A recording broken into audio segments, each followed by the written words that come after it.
In the face of violence in jail, Indonesia's church is adding more people every day. Welcome, everyone, to Christian World News. I'm Wendy Griffith. George Thomas is on assignment. Radical Muslims are pressuring officials to close churches and jail pastors in Indonesia. That's not all. The militants stir up violent mobs to destroy the buildings and threaten believers. But that's not stopping the church from growing in the world's largest Muslim-populated nation. CBN Asia correspondent Lucille Tolusan reports from West Java. Shouting bongkar, which means tear down, these Muslim protesters are demanding a Christian church be shut down. Scenes like these are common in some Muslim-dominated areas in Indonesia.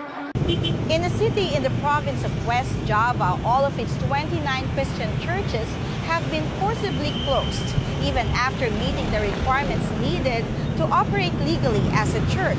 The pastors here are saying that the main reason is because Muslim extremists are pressuring the local government for them not to grant licenses to these churches. Indonesia's most radical Islamic group, the Islamic Defenders Front, is the driving force behind the church closures. Many times it turns violent, like this scene of radical Muslims storming a Pentecostal church. Angry members of the Islamic Defenders Front barged into our church and destroyed our musical instruments, chairs, everything. It's been more than a year since I passed all requirements to obtain a legal permit for our church, but the local government did not pay attention to it. And because I was holding Sunday service without a permit, they put me in jail for 3 months. My arrest was illegal, but the police arrested me because the angry Muslims were waiting outside the church. But even behind bars, Pastor Bernard continued to share God's message. Christians inside the prison invited me to give the sermon. I preached that God never leaves us and He is present in each of our situations. This blessed the prisoners, including the Muslims.